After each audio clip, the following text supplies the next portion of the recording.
इस संसार में मेरे से ऐसी गलती हो गई, सब विरोधी हो गए, सरकार की नजर में भी हम अपराधी हैं। अब मुझे कौन बचा सकता है? एकमात्र श्री भगवान बचा सकते हैं। तो आज से चरणों की प्रपत्ति स्वीकार कर, लंबा पड़ गए प्रभु के चरणों में, ऐसे ऐसे पड़ जाएंगे मतलब अब हमें कोई सामर्थ्य नहीं रही। हे नाथ, अब आप देख, ये भगवान बोल रहे हैं जिनसे हमारा काम बनना है। हमें किसी की सलाह की इसमें जरूरत नहीं, सीधे सर्वेश्वर भगवान बोल रहे हैं, अहम त्वाम शर्पापे।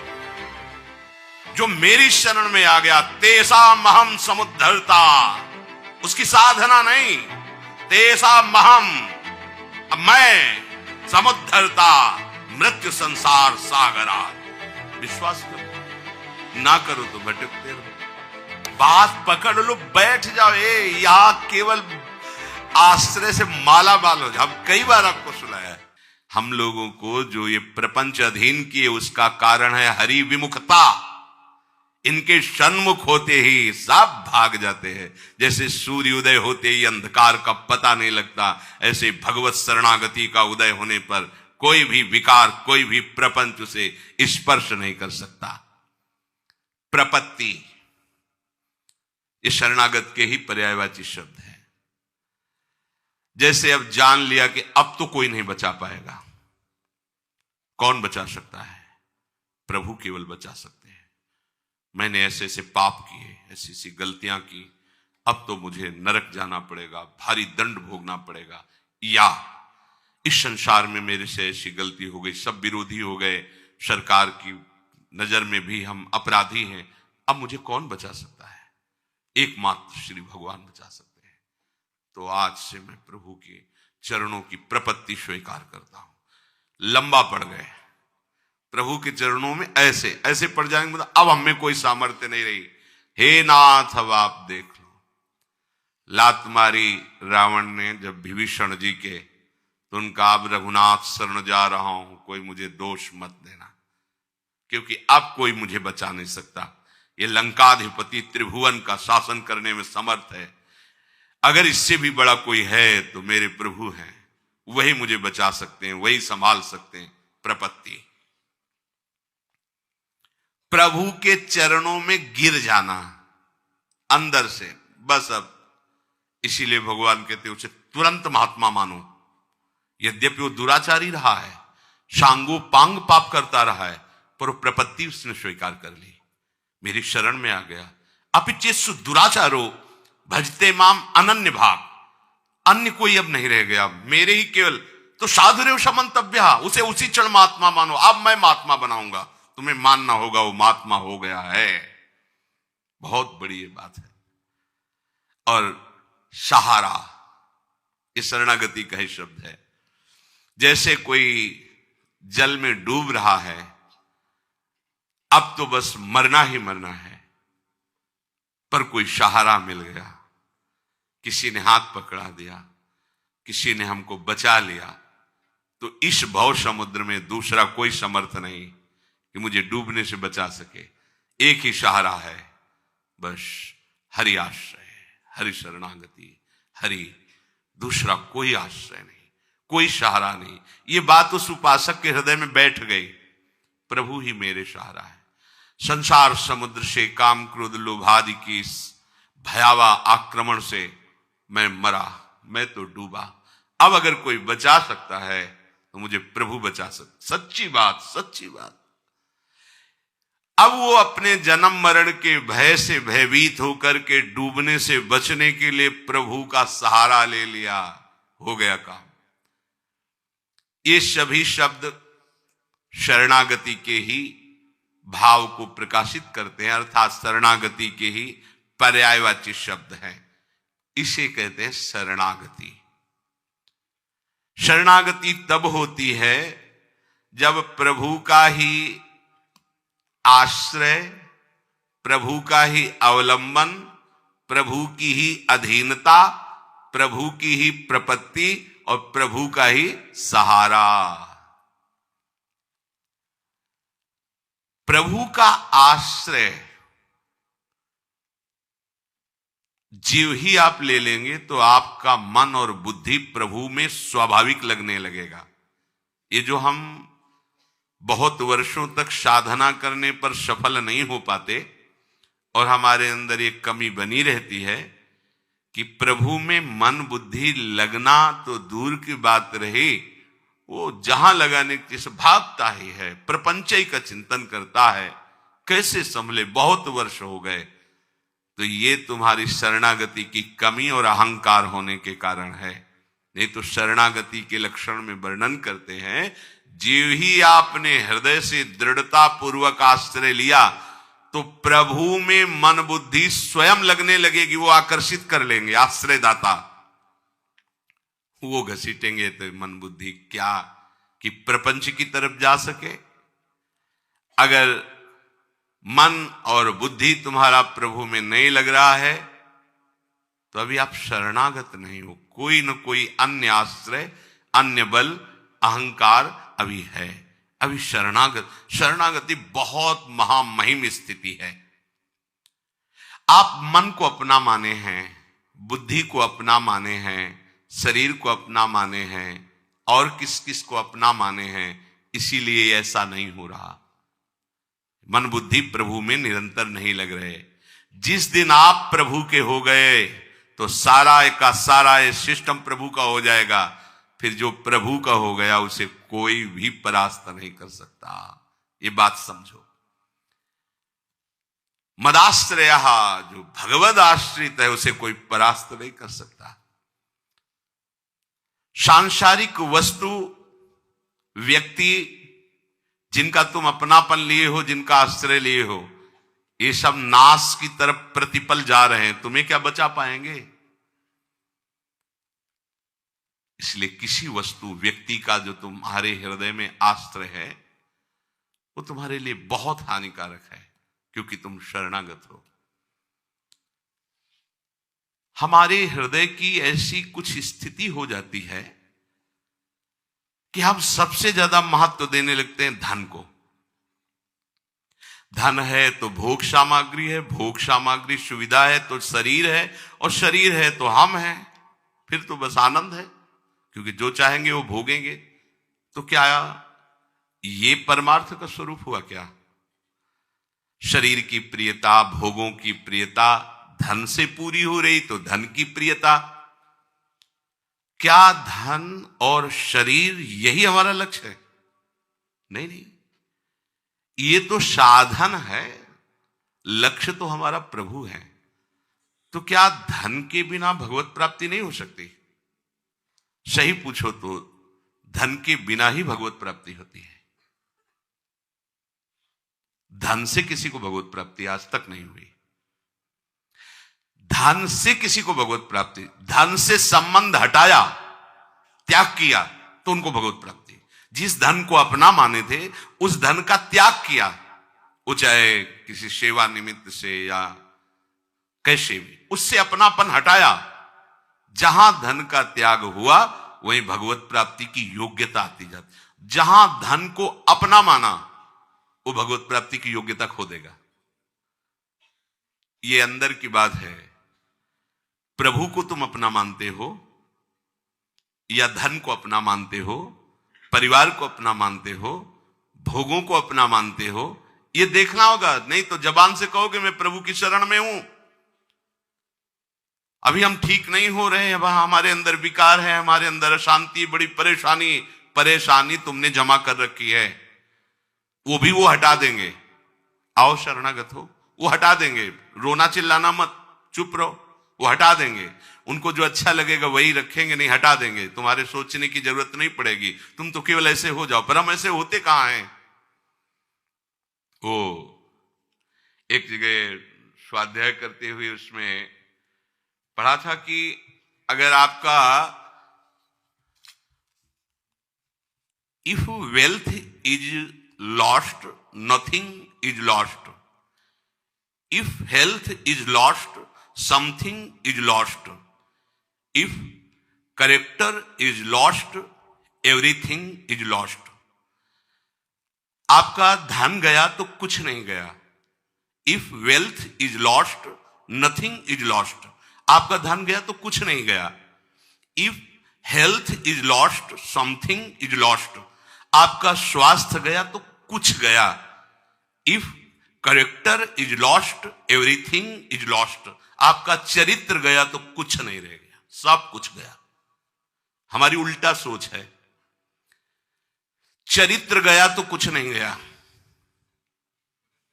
हमारी उल्टा सोच से चल, चरित्र गया तो कुछ नहीं गया, स्वास्थ्य गया तो थोड़ा कुछ गया, और धन गया तो सब कुछ चला गया। और सिद्धांत क्या कहता है? If wealth is lost nothing is lost. तुम्हारी संपत्ति नष्ट हो गई, कोई परेशानी नहीं, कुछ नष्ट नहीं हुआ, तुम्हारी हानि नहीं हुई। If health is lost something is lost, स्वास्थ्य गया तो कुछ गया, क्योंकि इससे आप उत्तम साधना कर सकते थे। स्वास्थ्य बिगड़ गया तो आप साधन नहीं कर सकते, पर कुछ गया, सब कुछ नहीं गया। भले कठोर साधन न कर सके, राधा राधा तो बोल सकते हैं ना। If character is lost everything is lost, अगर आपका चरित्र चला गया सब कुछ चला गया। आज हमारी स्थिति है कि हम चरित्र पर ध्यान ही नहीं दे रहे। ये भारत देश है, यहां चरित्र की पूजा होती है। हम राम चरित्र गाते हैं, कृष्ण चरित्र गाते हैं, भक्त चरित्र गाते हैं, और हम भक्त बनना चाहते हैं, चरित्र को हमने भस्म कर दिया। चरित्र हमारा बिगड़ गया, सब बिगड़ गया। चरित्र गया, सब चला गया। आप देखो चरित्र की तरफ कहां देखा जाए। धन कैसे मिले? चरित्र बेच दो, शरीर बेच दो, धर्म बेच दो, बस धन मिलना चाहिए। भगवान मिलेंगे, परमार्थ बनेगा? नहीं। हमारे प्राण चले जाएं पर हम धर्म विरुद्ध आचरण स्वीकार ना करें। हमारा चरित्र पवित्र है। एक बार वाराणसी में एक जज स्वामी थे, उनके दर्शन कराने के लिए एक संत ले गए, तो वो पता नहीं कौन सी स्थिति में रहते, बड़ी जोर से ऐसे कलाई पकड़ी, नवीन अवस्था थी, और उन्होंने अंग्रेजी में यही कहा था कि गुड कैरेक्टर, जिसका चरित्र अच्छा वही महात्मा, और जिसका, वो अंग्रेजी से बोले थे कि जिसका चरित्र लूज है, बोले हमारे मान्यता में, वो पढ़े लिखे जज स्वामी थे, अंग्रेजी ही ज्यादा बोलते थे। कहा गुड कैरेक्टर, जीवन भर चरित्र को संभालते रहना, चरित्र ना बिगड़ने पावे। चरित्र बिगड़ गया सब कुछ चला गया। तो जिनकी ये मान्यता है कि धन से ही धर्म होता है, धन से ही भगवान मिलते हैं, धन से ही भगवान की पूजा होती है, तो आप इस भ्रम को छोड़ दीजिए। आपके पास जो कुछ अपना माना हुआ है उसे प्रभु में समर्पित करने से आपकी बात बनेगी।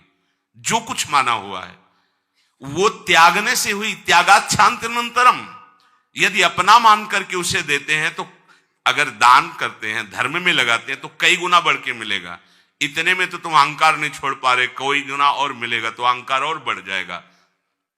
जैसे गंदे नाली के जल से हाथ को पवित्र नहीं किया जा सकता, ऐसे ही अधर्म पूर्वक, धन की आसक्ति पूर्वक कोई भी किसी भी मार्ग में चले वो भगवत प्राप्ति नहीं कर सकता।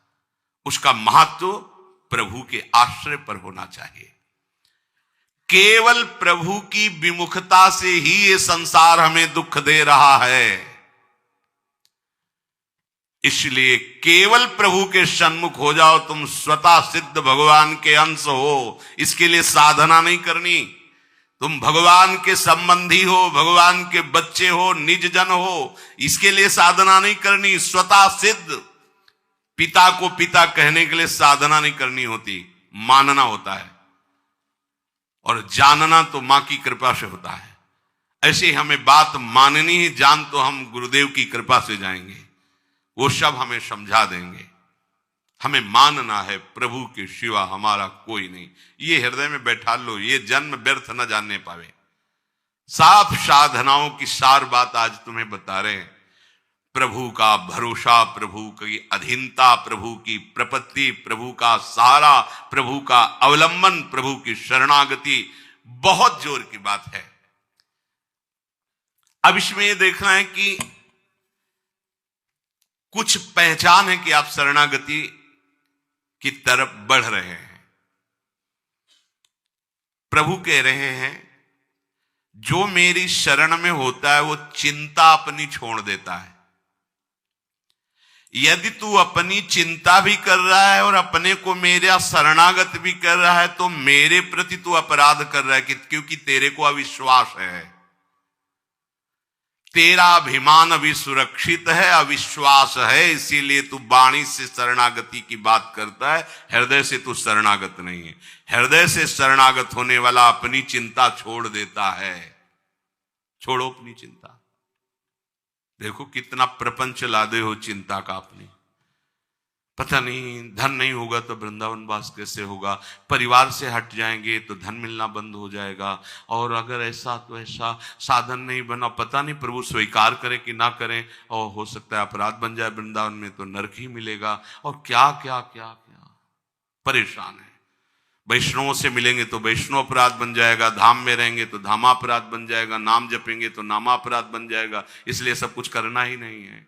प्रपंच ही बढ़िया है, अरे दूर है, बढ़िया है, हाँ भोगो चैन से, मौज से। 4 दिन की जिंदगी मौज कर लो, खुद कह रहे 4 दिन की जिंदगी और मौज कर लो। मौज है कहां? स्थान कौन सा मौज से परिपूर्ण है? प्रभु के चरणारविंद। मेरी शरण होकर तू चिंता करता है, मेरे प्रति तेरा अविश्वास और तेरा अहंकार है। मेरी शरण होकर भी मेरे पर विश्वास नहीं, पूरा भरोसा नहीं, तो तू मेरा कैसा शरणागत है? उपासक अपने दोषों को लेकर के यदि चिंता करता है, देखो ध्यान से सुनो, हम यही फंस जाते हैं। उपासक अर्थात शरणागत अपने दोषों को लेकर यदि चिंता करता है तो वो अभी शरणागत नहीं, उसके अंदर अपने अभिमान का बल है, इसीलिए वो ऐसा करता है। क्योंकि दोषों को मिटाने की उसमें अपने सामर्थ्य अनुभव में आ रही, इसीलिए वो चिंतित है। अगर तेरे में अभिमान नहीं तो फिर तू चिंता क्यों करता है? हां, दोष देखकर दुखी होना अलग बात है, चिंता करना अलग बात है। दुख तो उपासक को होगा कि ये नहीं होना चाहिए। एक क्षण आया, बस राधा राधा राधा, मैं तो दूर कर ही नहीं पा रहा हूं और ना कर पाऊंगा तो समय क्यों नष्ट करूं? राधा वल्लभ श्री हरिवंश, राधा वल्लभ श्री हरिवंश। अंदर से उसे दुख होगा, पर वो ये चिंता नहीं करेगा मेरा कल्याण होगा कि नहीं, ये दोष है पता नहीं, ये सब व्यास भरोसे कुंवरी के। बिल्कुल ये बात बैठ जाएगी उसी के हृदय में जिसका काम बनना है इस जन्म में, नहीं तो सुन करके भी आप इसे गंवा देंगे। सारी की सारी बात वृंदावन भूमि में हो रही है। जब किसी से कहा जाता है सत्य बोलना, चलो मंदिर में चढ़ के बात करो, तो मंदिर में क्या, घर में बैठ के भगवान की बात कर रहे हैं, भगवान की बात कर रहे हैं, भगवान के घर में बैठकर भगवान की बात कर रहे हैं। अब तो विश्वास कर लो। अरे उनके एक संकल्प, परीक्षित ये वो योग योगेश्वर श्री कृष्ण जिनके एक संकल्प से अनंत ब्रह्मांडों का एक क्षण में कल्याण हो सकता है। हम जैसों की क्या बात, विश्वास करो। छोटा बालक जैसे पास में कोई भय आता है तो वो रो देता है, पर भरोसा उसको है कि जो ही मैं रोया मेरी मां दौड़ के आएगी, मुझे बचा लेगी। उसे ये भय नहीं रहता कि ये हमको नष्ट कर देगा, क्योंकि उसको ये है कि मेरी मां है। अच्छा, उसकी मां ना सुन पावे उसका रोना, लेकिन मेरे प्रभु सर्वत्र उनके कान हैं, वो उसी क्षण। और मां का लाडला जहां भी खेलता होता है, मां वही काम करती कि एक दृष्टि जरूर उस पर जाती रहे। ठीक से खेल रहा है ना, तो करो सदा तिनके रखवारी, जिम बालक राखे महतारी। बहुत जोर की बात है, आप इसे स्वीकार कर लीजिए। प्रभु आपको हर क्षण देख रहे हैं, प्रभु जान रहे हैं आपकी स्थिति। आपको चिंता नहीं करनी, चिंतन करना है, प्रभु का चिंतन करना है। दोष उपासक को अच्छे नहीं लगते, दुख देते हैं अंदर, पर वो चिंतित नहीं होता, अविश्वास नहीं होता, उसको परिणाम में भ्रम नहीं होता। समझिए, है जरूर ये सब, पर मेरी प्रिया जी बहुत कृपाल है, जब चाहेंगी तब सब ठीक हो जाएगा, ना ठीक हो तो भी प्रिया जी मुझे मिल जाएंगी। इस पर कभी आशा बंधा, ये शास्त्र आदेश करता है, दृढ़ आशा रखो भगवान मिलेंगे। हमारे गुणों से नहीं, हमारी साधना से नहीं, अपनी कृपा से मिलेंगे। हमारी स्वामी ने कहूं न रिस कहूं भूल ही न हो सकी, तो निश्चित निश्चित हमें स्वामी जी मिलेंगे। चिंता करने का अर्थ है भीतर में छिपे हुए अभिमान का, अपने बल का आश्रय। ये भक्तों में भी हो जाता है। जैसे द्रौपदी जी का चीर खींचा तो पूरी सभा की तरफ देखा, पांडवों की तरफ देखा, भीष्म जी की तरफ देखा, अपनी भुजाओं से पकड़ा, दांत से पकड़ा। जब ये शब्द देखा कि अब कुछ नहीं हो सकता, अब तो केवल श्री कृष्ण, तो इतना विलंब क्यों किया? पहले ही श्री कृष्ण का आश्रय इतना दृढ़ होता तो महल से ही नहीं छू सकता था, महल में ही नहीं छू सकता था दुशासन, वही चमत्कार प्रकट हो जाता। अब पूरा का पूरा छोड़कर जे भी हे श्री कृष्ण द्वारिका आवास, यही से बढ़ गया पट। कहीं कुछ उनको आना जाना थोड़ी, इतना बोलना था कि खिंचा हुआ वस्त्र बस यहीं से खिंचता रहा, यहां से हट नहीं पाया। उपासक अपने अंदर जब तक बल रखता है अपने बचाव का, बहुत ध्यान देने योग्य बात है, अपना अहंकार बचा के रखता है, तब तक भगवान नहीं आते। नहीं आए, द्रौपदी जी के नहीं आए। और परम प्रिय सखी है, बहुत प्यार करते हैं प्रभु द्रौपदी जी को। कृष्णा के सम जो संधि को जा रहे थे तो उन्होंने ऐसे बाल करके दिखा, प्रभु इन्हीं केशों को पकड़कर सभा में खींच कर लाया गया था। आप जानते हो इन केशों को हम कब बांधेंगे? आपको पता है भगवान संधि कराना चाहे संधि ना हो। दूसरी बात, यह हमें पक्का विश्वास है कि हमारे गुण दोष से भगवत प्राप्ति नहीं होगी। भगवान कृपालु हैं, प्रियालाल कृपालु हैं, उनकी कृपा से हो जाएगी। हम उनके, ये किसी से हमें प्रमाण लेने की जरूरत नहीं, इस विषय में किसी से प्रश्न करने की जरूरत नहीं, संशय खड़ा हो जाएगा। सबकी मति भिन्न भिन्न है, एक भी शब्द शास्त्र से बिलग नहीं विश्वास करना। अच्छा, केवल शास्त्र ही नहीं है, हाँ छाती भी साथ में लगी हुई है, क्योंकि यही हमारा बल है, यही हमारा जीवन है, इसी से हम जीवित हैं। चाहे परमार्थ में जीवन समझ लो, चाहे स्वार्थ में जीवन समझ लो, यही हमारा जीवन है, इसी से जीवित है। तो अब संशय की जरूरत नहीं, क्योंकि जहां प्रश्न करोगे तो वो अपनी स्थिति और मति के अनुसार ही उत्तर देगा। ऐसे कैसे हो सकता है? पाप करो तुम, भगवान के आश्रित हो तुम, दोष तुम्हारे अंदर, भोगना पड़ेगा तुम्हें, अमर हो जाके जाओ। अहम त्वाम सर्व पापेभ्यो मोक्षयिष्यामि मा शुचा, तू केवल सर्वधर्मान परित्यज्य माम एकम शरणम ब्रज, किसी की सुनना नहीं। ये भगवान बोल रहे हैं जिनसे हमारा काम बनना है, हमें किसी की सलाह की इसमें जरूरत नहीं, सीधे सर्वेश्वर भगवान बोल रहे हैं अहम त्वाम सर्व पापेभ्यो, जो मेरी शरण में आ गया तेसा महम समुद्धरता, उसकी साधना नहीं, तेसा महम, मैं समुद्धरता मृत्यु संसार सागरात। विश्वास कर लो, ना करो तो भटकते रहो।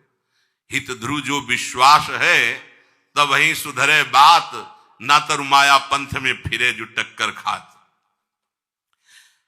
दूसरी बात देखनी है, श्री भगवान कह रहे तेरे भाव अशुद्ध, तेरी वृत्तियां अशुद्ध, तेरे आचरण अशुद्ध। ये बताओ क्या और क्या चाहिए, क्या चाहिए? विश्वास नहीं ना, सत्संग में तो ऐसा सुना पर पता नहीं, तो चलो मरो जाके, बात पकड़ लो, बैठ जाओ। यहां केवल आश्रय से माला माल हो जाओ। हम कई बार आपको सुनाया है, बहुत विद्वान है बाली, साधारण नहीं। लोग संध्या अपने घरों में करते होंगे, ये चारों दिशाओं के समुद्र में संध्या करता था, नित्य नित्य चारों दिशाओं के समुद्र में संध्या। रावण ने जाके ललकारा, दिग्विजय कर रहा था, भाई इस समय हम संध्या कर रहे हैं, हमें डिस्टर्ब मत कीजिए। और वो मार ऐसे कखरी में दाब लिया और 6 महीने तक साधना संध्या आदि करता रहा। इसके बाद देखा कि होश में है कि नहीं, छोड़ा, बोले जा अपनी लंका चल। तभी जब अंगद के सामने मैं तब कहते वही रावण तो हो ना, जिसको बाली ने 6 महीने काख में दाग के रखा था, धर्मात्मा है। ऐसा नहीं कि उसको ज्ञान नहीं, शास्त्र का ज्ञान है, पर कुछ वासनाएं होती जिन पर विजय बिना भगवान की शरणागति की नहीं होती। सुग्रीव एक भी आचरण बाली जैसा, जो पवित्र आचरणों में बाली नहीं, महाबलशाली। शास्त्री बात कर रहे हैं, समुद्रों में जाके संध्या। ऐसा जब भगवान ने मारा तो उसने कहा, प्रभु मैंने ऐसा कौन सा आपका पाप किया है, आपने मुझे व्याध की भांति बेध दिया, मार दिया, और सुग्रीव तुमको प्यारा लगा। ये कभी संध्या बंदन भजन साधन शास्त्र ज्ञान, हमारा छोटा भाई है, हम जानते हैं इसको, ये क्या मतलब, ये क्या बात है, आप उसका पक्ष क्यों लिया? मैं आपका कौन सा ऐसा बिगाड़ दिया? कभी अयोध्या जाके उपद्रव किया हो, कभी कुछ बात की हो तो प्रभु बताओ। हम आपसे कभी एक भी ऐसी अपमानजनित बात की? आप मेरे को दुश्मन क्यों मान लिया, क्यों मार दिया? बिल्कुल ज्ञानी पुरुष को ऐसा ले कि घोर अज्ञानी हो, शास्त्र का ज्ञानी है, किष्किंधा का राजा है, महाबलशालियों में उसकी गणना है। भगवान ने कहा, हां, मेरे शरणागत का बैरी मेरा बैरी होता है, और यह अभी शरणागत हो चुका है। इसने कितना स्वीकार किया मुझे पता नहीं, पर मैंने अग्नि को साक्षी करके इसे स्वीकार किया है। बात समझिए, इसने कितना स्वीकार किया मुझे, भगवान कह रहे, ये तो ये जानेगा, इसका आचरण बताएगा, लेकिन मैंने इसे स्वीकार किया है, और मेरे शरणागत का दुश्मन मेरा दुश्मन होता है, इसलिए मैंने तुझे मारा है। खास बात है, शरणागति कराने वाले परम पावन महाभागवत श्री हनुमान जी महाराज, तो शरणागति होती ही है किसी संत से, किसी संत महंत सदगुरुदेव की कृपा से जीव भगवान की शरण में होता है। तो तुम्हें अपने पर विश्वास हो या ना हो, तुम्हें संत सदगुरुदेव के द्वारा कराई हुई शरणागति जिसके प्रति है, उसके प्रति दृढ़ विश्वास हो गया, सब बात बन जाए। कर तुम अकर तुम अन्यथा कर तुम सर्व समर्था सा ईश्वरा। हम ऐसे की तो थोड़ी शरणागत है, सर्व सामर्थ्यशाली। बस अपने धर्म से नहीं हिलना,